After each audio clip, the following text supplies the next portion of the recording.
Good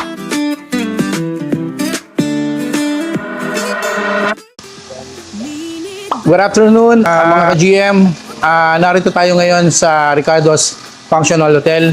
Ngayon, binigyan po tayo ng award na para mag-install po tayo ng Daikin non-inverter na floor mounted.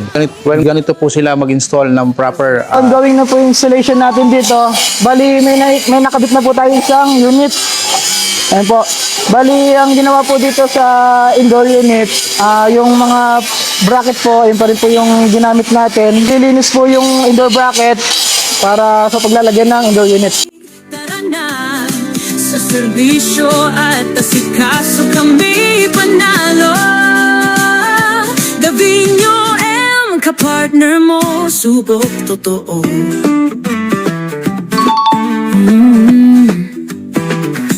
Kliyente namin ay laging masaya. Mga tech namin siguradong maaasahan pa. Kahit sa bahay o Start po tayo dito, tatlong units na lang. Kung mapapansin nyo po, marami silang units. Pero on the meantime, sa ngayon po ay 3 units muna. Pauti-uti muna sila magpapalit.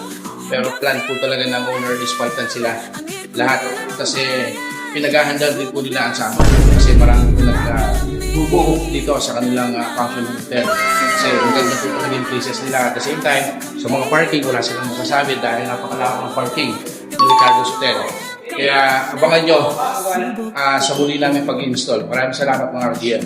kahit saan ka buong Pinas pa, kami mabilis, walang problema. Gavino ang kalamig ng bayan, ang init tuluyan ang lalampasan.